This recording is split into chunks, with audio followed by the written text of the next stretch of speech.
Hello, welcome to market discussion of the day. Today, August 27, 2025. Wednesday ആണ്. So market ഡിസ്കഷനിൽ പോകുന്നതിന് മുന്നേ ആയിട്ട് നമ്മളുടെ പുതിയ ബാച്ച് ഫ്രീ ആയിട്ട് ഫോറക്സ് ട്രേഡിംഗ് പഠിപ്പിക്കുന്ന ബാച്ച് അടുത്ത ആഴ്ച സെപ്റ്റംബർ ഫസ്റ്റ് വീക്കിൽ സ്റ്റാർട്ട് ചെയ്യുന്നതായിരിക്കും. ഫോറക്സ് ട്രേഡിംഗ് ഫ്രീ ആയിട്ട് പഠിക്കണം എന്നുള്ള എല്ലാ ആൾക്കാർക്കും എൻ്റെ ഡിസ്ക്രിപ്ഷനിൽ നമ്പർ ഉണ്ടാവും. എനിക്ക് മെസ്സേജ് അയച്ചു കഴിഞ്ഞാൽ ബാക്കി കാര്യങ്ങൾ ഞാൻ കോർഡിനേറ്റ് ചെയ്യുന്നതായിരിക്കും. വീണ്ടും എടുത്ത് ഓർമ്മിപ്പിച്ച് പോവുകയാണ്. ഓക്കെ, സോ രാത്രി ഇന്ത്യൻ ടൈമിംഗ് 7:30 മണിക്കും 10:30 മണിക്കുമായിട്ട് 2 ബാച്ചിലായിട്ടാണ് ഈ ഒരു പർട്ടിക്കുലർ ക്ലാസ് നടക്കുന്നത്. ഒരു 12 ദിവസം 2 ആഴ്ച നീണ്ടു നിൽക്കുന്ന ഒരു കോഴ്സായിരിക്കും. ആ ഒരു സമയത്ത് ഫ്രീ ആയിട്ടുള്ള ആൾക്കാർ മാത്രം മെസ്സേജ് അയയ്ക്കുക എന്നുള്ളൊരു കാര്യമാണ് എനിക്ക് ഫസ്റ്റ് ഓഫ് ഓൾ പറഞ്ഞു പോകാനായിട്ടുള്ളത്. So coming to market discussion, coming to fundamental side. So നമുക്ക് ഫണ്ടമെൻ്റലായിട്ട് ഇന്ന് വരുന്ന ന്യൂസുകളെ കുറിച്ച് നോക്കിക്കഴിഞ്ഞാൽ, സോ ഇന്ന് പ്രത്യേകിച്ച് ന്യൂസുകളൊന്നും തന്നെ ഇല്ല എന്നുള്ളതാണ് ഏറ്റവും വലിയ പ്രത്യേകത. നമുക്ക് കംപ്ലീറ്റ് ആയിട്ടൊരു ടെക്നിക്കൽ ഡേ ആയിട്ട് കൺസിഡർ ചെയ്യാം. വളരെ സ്ലോ മൂവ്മെൻ്റ് ആയിരിക്കും മാർക്കറ്റിൽ ഉണ്ടാവുക എന്നുള്ളതാണ്. Okay, crude oil stock change ആണ് 3:30 വരുന്നൊരു ഇമ്പോർട്ടൻറ്റ് ന്യൂസ്. അത് വലിയൊരു വോളറ്റാലിറ്റി ഒന്നും ഉണ്ടാക്കാനായിട്ടുള്ള പോസിബിലിറ്റി ഇല്ല. പക്ഷേ ഇന്നലെ നമുക്ക് CB കൺസ്യൂമർ കോൺഫിഡൻസ് ഇൻഡെക്സ് ഉണ്ടായിരുന്നു. ഓക്കെ, സോ അത് വളരെ എന്താ പറയുക, വന്ന സമയത്ത് വളരെ നെഗറ്റീവായിട്ടാണ് കൺസ്യൂമർ കോൺഫിഡൻസ് ഇൻഡെക്സ് വന്നിട്ടുള്ളത്. സോ ഇതിനകത്ത് നോട്ട് ക്ലിയർ ആണ് കാണിച്ചിട്ടുള്ളത്. പക്ഷേ ആക്ച്വലി വന്നപ്പോൾ വളരെ എന്താ പറയുക, നെഗറ്റീവായിട്ടാണ് ഈ ഒരു പർട്ടിക്കുലർ ന്യൂസ് വന്നിട്ടുള്ളത്. ഓക്കെ, ഒരു മിനിറ്റ്. ഓക്കെ, സോ ഇന്നലെ നമുക്ക് CB കൺസ്യൂമർ കോൺഫിഡൻസ് ഇൻഡെക്സ് ഉണ്ടായിരുന്നു. അത് 97.4 ആയിരുന്നു. ഫോർകാസ്റ്റ് 105.8 ആയിരുന്നു. പ്രീവിയസ് 98.7 ആയിരുന്നു. ഓക്കെ, സോ എന്താണ് consumer confidence index? Consumer confidence index displays the level of consumer confidence in the stability of A countries economy. Okay, so it's based on data from monthly survey of more than 5,000 household and is designed to evaluate the relative financial status. So കൺസ്യൂമേഴ്സിൽ കൺട്രിയുടെ എക്കണോമിയിൽ എത്രമാത്രം എന്താ പറയുക confidence ഉണ്ട്, എക്കണോമിയുടെ സ്റ്റെബിലിറ്റിയിൽ എത്രമാത്രം confidence ഉണ്ട് എന്നുള്ളതാണ് ഈ ഒരു consumer confidence index എന്ന് പറയുന്നത്. അത് കുറയുന്നതിലൂടെ US എക്കണോമിയിൽ അവിടുത്തെ ജനങ്ങൾക്കുള്ള കോൺഫിഡൻസ് കുറയുകയാണ്. ഓക്കെ, സോ അതിൻ്റെ മീനിങ് US ഡോളർ താഴോട്ട് പോവും എന്നുള്ളതാണ് അതിൻ്റെ ബേസിക് ആയിട്ടുള്ള ഒരു എക്കണോമിക് ടേംസിൽ നമ്മൾ നോക്കുമ്പം മനസ്സിലാക്കേണ്ടത്. ഓക്കെ, അപ്പോൾ ഇന്നലെ നമ്മൾ മാർക്കറ്റ് നോക്കിക്കഴിഞ്ഞാൽ അറിയാം, ഇന്നലെ നമുക്ക് എന്താണ് 26-ാം തീയതി. സോ ഈ ഒരു ക്യാൻഡിൽ ഈ ഒരു പർട്ടിക്കുലർ സമയത്തായിരുന്നു ഈ ഒരു ന്യൂസ് വന്നിട്ടുണ്ടായിരുന്നത്. ഓക്കെ, സോറി, ഈ ഒരു ക്യാൻഡിലല്ല.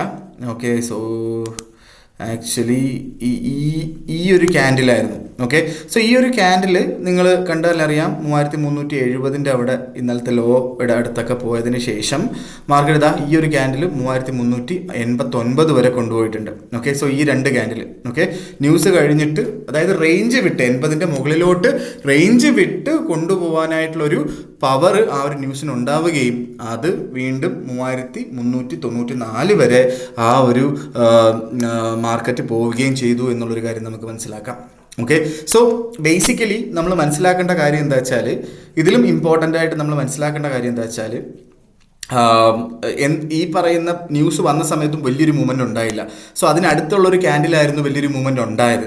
ഓക്കെ, അതായത് 8:30 Indian timing 8:30 candle. Indian timing 8:30 ക്യാൻഡിലിൽ ഒരു പ്രത്യേകതയുണ്ട്. എന്താണെന്നറിയോ, US മാർക്കറ്റ് മാത്രം വർക്ക് ചെയ്യുന്ന സമയമാണ്. ഓക്കെ, അതായത് യൂറോപ്പ് ക്ലോസ് ആയതിനു ശേഷം US മാർക്കറ്റ് മാത്രം വർക്ക് ചെയ്യുന്ന സമയമാണ്. സോ ആ സമയത്ത് ഉറപ്പായിട്ടും ഈ പറയുന്ന US നിന്ന് വരുന്ന ന്യൂസുകൾ ഡയറക്റ്റ്ലി ഇമ്പാക്റ്റ് ഉണ്ടാക്കും എന്നുള്ളൊരു കാര്യം കൂടെ മനസ്സിലാക്കുക. ഓക്കെ, സോ ഞാൻ എപ്പോഴും പറയാറുണ്ട് 8:30 മണിക്ക് ശേഷമുള്ള ക്യാൻഡിൽ ഒന്ന് ശ്രദ്ധിക്കണം എന്നുള്ളൊരു കാര്യം. സോ ഇന്നലെയും 8:30 മണിക്ക് കഴിഞ്ഞിട്ടുള്ള ക്യാൻഡിലാണ് ആക്ച്വലി എന്താണ് റേഞ്ച് വിട്ട് മുകളിലോട്ട് പോയത് എന്നുള്ളൊരു കാര്യം നമ്മൾ മനസ്സിലാക്കുക.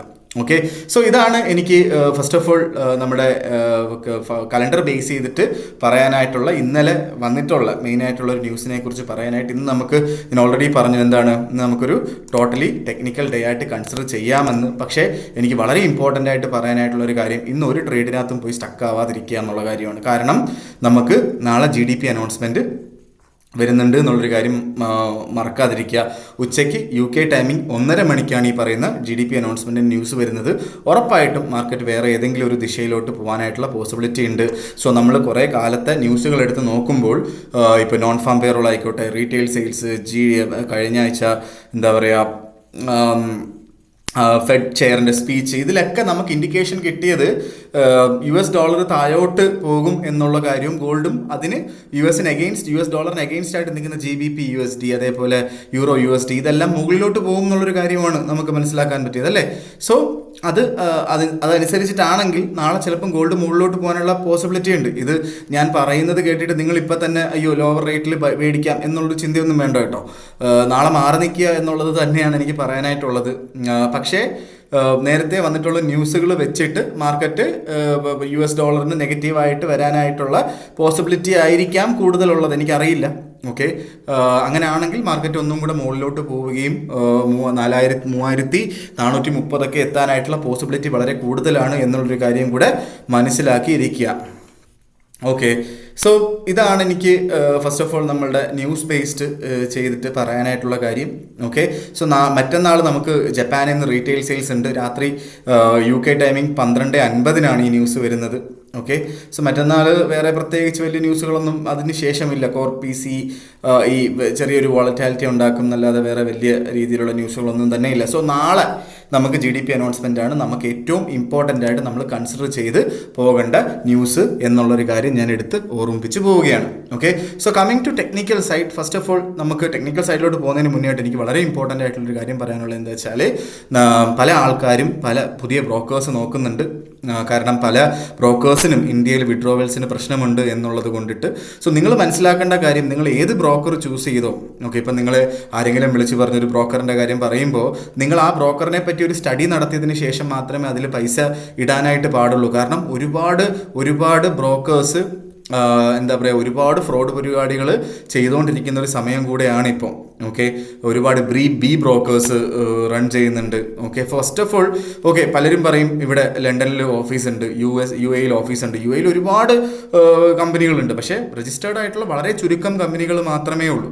ഓക്കെ, സോ നമ്മൾ ആദ്യമേ നോക്കേണ്ട കാര്യം എന്താണ്, റെഗുലേഷൻസ് ഉണ്ടോ എന്നുള്ളൊരു കാര്യം നോക്കുക. പ്രോപ്പറായിട്ടുള്ള റെഗുലേഷൻസ് ഉണ്ടോ? ഒരു ഏതെങ്കിലും ഐലൻഡിലെയോ മൗറീഷ്യസിലെയോ ഒക്കെ റെഗുലേഷൻസ് കിട്ടാനായിട്ട് വലിയ പാടൊന്നുമുള്ള കാര്യമല്ല.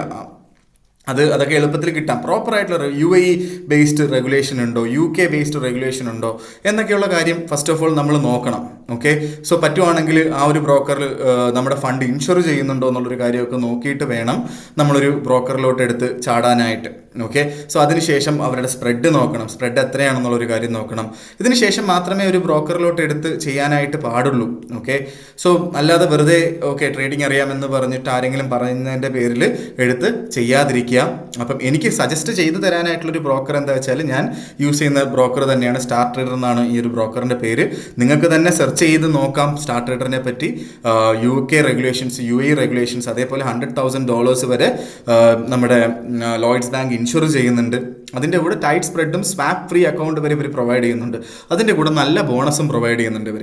ഓക്കെ, സോ ഇതാണ് ഞാൻ യൂസ് ചെയ്യുന്നത്. പല ആൾക്കാർക്കും ഇത് ബ്രോക്കർ നോക്കുന്നത് കൊണ്ടിട്ട് പറഞ്ഞതാണ്. വിഡ്രോവലൊക്കെ വളരെ എളുപ്പത്തിലുള്ള വിഡ്രോവൽസും ഇവിടെ നടന്നു പോകും. എനിക്കൊക്കെ ഏകദേശം ആ ദിവസം തന്നെ വിഡ്രോ ചെയ്ത് ആ ദിവസം തന്നെ കിട്ടിയിട്ടുണ്ട് ഇതേവരെ. ഓക്കെ, എന്നൊക്കെയുള്ള എനിക്ക് സ്റ്റാറിനെ കുറിച്ച് പറയാനുള്ള. സ്റ്റാറിൽ അക്കൗണ്ട് സ്റ്റാർട്ട് ചെയ്യണമെന്നുണ്ടെങ്കിൽ ഡയറക്റ്റ്ലി എന്നെ കോൺടാക്ട് ചെയ്യുക, ഇല്ലെങ്കിൽ താഴെ ഞാൻ ലിങ്ക് കൊടുത്തിട്ടുണ്ട്. എന്നെ ഡയറക്റ്റ്ലി കോൺടാക്ട് ചെയ്ത് കഴിഞ്ഞാൽ എനിക്ക് എന്താ പറയുക, നിങ്ങൾക്കൊരു ബിസിനസ് ഡെവലപ്മെൻറ്റ് മാനേജർ മലയാളിയായിട്ട് ഉള്ള സ്റ്റാർ ട്രേഡറിൽ തന്നെ വർക്ക് ചെയ്യുന്ന ആൾക്കാരുമായിട്ട് എനിക്ക് കണക്ട് ചെയ്ത് തരാനും സാധിക്കും എന്നുള്ളൊരു കാര്യം ഞാൻ എടുത്ത് ഓർമ്മിപ്പിച്ച് പോവുകയാണ്. Okay, so coming to technical side, first of all നമ്മളുടെ JPY വരുമ്പോൾ JPY 147.98 എന്ന് പറയുന്ന റേഞ്ചിൽ നിൽക്കുന്നു. നമ്മൾ നേരത്തെ പറഞ്ഞ സെയിം കാര്യം, 148 അവിടുന്ന് സെല്ല്, 146 അവിടുന്ന് ബൈ, 147 to 148 എന്ന് പറയുന്നത് തന്നെയാണ് റേഞ്ച് വിട്ട് പോയിട്ടില്ല. ഇന്നും ടെക്നിക്കൽ ഡേ ആയതുകൊണ്ടിട്ട് തന്നെ 148 അവിടുന്ന് സപ്പോർട്ട് റെസിസ്റ്റ് ചെയ്ത് താഴോട്ട് പോകും എന്ന് തന്നെയാണ് ഞാൻ വിശ്വസിക്കുന്നത്. അങ്ങനെ തന്നെയാണ് മാർക്കറ്റ് കാണിക്കുന്നതും. പക്ഷേ അറിയില്ല, ഉറപ്പായിട്ടും നിങ്ങളത് ട്രേഡ് എടുക്കുന്നുണ്ടെങ്കിൽ സ്റ്റോപ്പ് ലോസ് ഇട്ട് പോവുക. 148 അവിടുന്ന് സെല്ലെടുക്കുന്ന ആൾക്കാർ 148.70 മുകളിൽ 148.8 എങ്കിലും സ്റ്റോപ്പ് ലോസ് വെക്കുക. ടേക്ക് പ്രോഫിറ്റ് നിങ്ങളുടെ ഇഷ്ടം പോലെ ആകാം. ഞാൻ എൻ്റെ സജഷൻ 1:1.5 റേഷ്യോ ആണ്. പക്ഷേ മാർക്കറ്റ് വളരെ ചെറിയ ഒരു മൂവ്മെൻറ്റ് ആയതുകൊണ്ടിട്ട് തന്നെ ഇന്നലെ പോയ ലോ 147.1, 147.2 വേണമെങ്കിൽ ടേക്ക് പ്രോഫിറ്റ് എടുത്ത് മാറാം. അറ്റ്ലീസ്റ്റ് 1:1 റേഷ്യോയിലെങ്കിലും നിങ്ങൾ ടേക്ക് പ്രോഫിറ്റ് എടുത്ത് മാറണം എന്നുള്ളൊരു കാര്യമാണ് എനിക്ക് പറഞ്ഞു പോകാനായിട്ടുള്ളത്. കാരണം മാർക്കറ്റിൻ്റെ മൂവ്മെൻറ്റ് വളരെ കുറവാണ്, അതുകൊണ്ടിട്ടാണ്. ഇല്ലെങ്കിൽ ഞാൻ ഒരിക്കലും ഇത് പറയത്തില്ല കേട്ടോ. കുറച്ച് കഴിഞ്ഞ രണ്ടാഴ്ചയായിട്ട് മാർക്കറ്റിൻ്റെ മൂവ്മെൻറ്റ് വളരെ ചെറിയ മൂവ്മെൻ്റ് ആണ്, അതുകൊണ്ടിട്ടാണ്. ഓക്കെ, സോ ഇതാണ് എനിക്ക് JPY പറയാനായിട്ടുള്ളത്. താഴോട്ട് വന്ന് കിട്ടിയാൽ 147 അവിടെ നിന്ന് വേണമെങ്കിലും ബൈ ചെയ്യാം കേട്ടോ. 146.40 താഴെ സ്റ്റോപ്പ് ലോസ് വെക്കണം എന്നുള്ളത് മാത്രം. പക്ഷേ 147 അവിടെ ചെയ്യുന്ന ആൾക്കാർ പകുതി ലോട്ട് എടുത്ത് ചെയ്യുക എന്നുള്ളത് എൻ്റെ ഒരു സജഷനാണ്. ഓക്കെ, ഒരു ലോട്ട് കച്ചവടം ചെയ്യുന്ന ആൾക്കാർ 0.5 ചെയ്യുക. 147 അവിടെ നിന്ന് പെർഫെക്റ്റ് എൻട്രി 146 അവിടെ നിന്ന് എടുക്കുന്നതായിരിക്കും.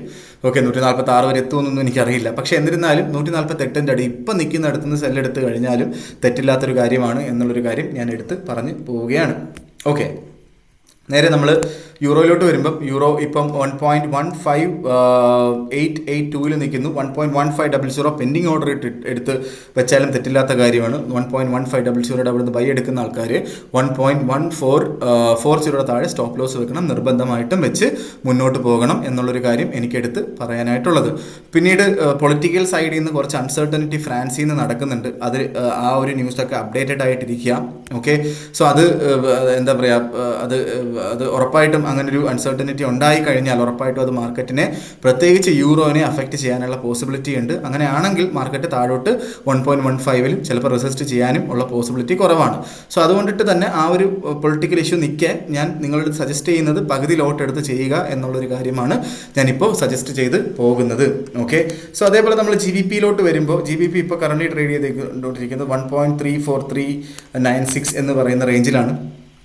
നമുക്ക് 1.3300 ആണ് മേജറായിട്ടുള്ളൊരു സപ്പോർട്ട് ഇനി ചെയ്യാനായിട്ടുള്ളത്.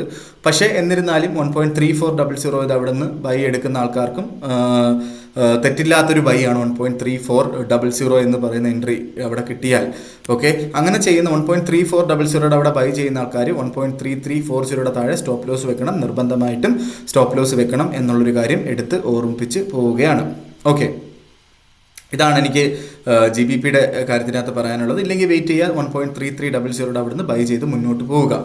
ഗോൾഡിലോട്ട് വരുമ്പം ഗോൾഡ് 3376 നിൽക്കുന്നു. ഇനി എങ്ങോട്ട് എന്നുള്ളൊരു കാര്യത്തിനകത്ത് എനിക്കും വലിയ പിടിയൊന്നുമില്ല. എനിക്ക് അറിയാവുന്നൊരു കാര്യം ഞാൻ പറഞ്ഞു കഴിഞ്ഞാൽ 3360 ഓക്കെ എന്ന് പറയുന്ന റേഞ്ചിൽ 3360 to 3380 ഒരു കൺഫ്യൂസ്ഡ് സ്റ്റേജാണ്. അവിടെ നിന്ന് എന്താണ് എങ്ങോട്ടാണ് എന്നുള്ള കാര്യം സത്യം പറഞ്ഞാൽ എനിക്കറിയില്ല. പക്ഷേ 3360 താഴെയായിട്ട് മാർക്കറ്റ് ടൈമിങ്ങിൽ ഓപ്പൺ ആയാൽ ഉറപ്പായിട്ടും മാർക്കറ്റ് താഴോട്ട് പോയി 3330 പോവുകയും 3380 മുകളിലായിട്ട് മാർക്കറ്റ് സസ്റ്റെയിൻ ചെയ്യുന്നത് കണ്ടു കഴിഞ്ഞാൽ നമുക്ക് മാർക്കറ്റ് 3400 വരെ പോവുകയും ചെയ്യും എന്നുള്ളൊരു കാര്യം മാത്രമാണ് എനിക്കറിയാവുന്നത്. ഓക്കെ, ഇതിൻ്റെ ഇടയ്ക്ക് എന്ത് ചെയ്യണം എന്ന് ചോദിച്ചാൽ എനിക്ക് പറയാനായിട്ടുള്ളൊരു കാര്യം, ഒരേ ഒരു ഓപ്പർച്യൂണിറ്റി 3360 അവിടെ നിന്നുള്ളൊരു ബൈ ആണ്. ഓക്കെ, 3360 അടുത്ത് കിട്ടിയാൽ ബൈ ചെയ്ത് മുന്നോട്ട് പോകാം. 3348 അവിടെയെങ്കിലും സ്റ്റോപ്പ് ലോസ് വെക്കണം. അത്രയും സ്റ്റോപ്പ് ലോസ് വെക്കാൻ പറ്റുന്ന ആൾക്കാർ മാത്രം ആ ഒരു 3360 അടുത്തുള്ള ബൈ എടുക്കുക എന്നുള്ളൊരു കാര്യമാണ് എനിക്ക് എടുത്ത് ഓർമ്മിപ്പിച്ച് പോകാനായിട്ടുള്ളത്. ഓക്കെ, സോ ഇതൊക്കെയാണ് എനിക്ക് ഇന്നത്തെ ദിവസത്തെ മാർക്കറ്റ് ഡിസ്കഷനിൽ പറഞ്ഞു പോകാനായിട്ടുള്ള കാര്യങ്ങൾ. ഉറപ്പായിട്ടും എന്താ പറയുക, വീഡിയോ ഇഷ്ടമാവുകയാണെങ്കിൽ ഉറപ്പായിട്ടും പല ആൾക്കാരിലോട്ട് ഈ വീഡിയോ എത്തിച്ച് കൊടുക്കുക. കൂടുതൽ ആൾക്കാരിലോട്ട് നമ്മുടെ ഫ്രീ ഫോറക്സ് ട്രേഡിംഗ് ക്ലാസ് എത്തിച്ച് കൊടുക്കുക. അതേപോലെ തന്നെ സപ്പോർട്ട് ചെയ്യാം. ഓക്കെ എന്ന് പറഞ്ഞുകൊണ്ട് ഇന്നത്തെ ദിവസത്തെ മാർക്കറ്റ് ഡിസ്കഷൻ ഞാൻ കൺക്ലൂഡ് ചെയ്യാണ്. മാർക്കറ്റ് ഡിസ്കഷനായിട്ട് നമ്മൾ നാളെ കാണുന്നത് വരെ ഗുഡ് ബൈ.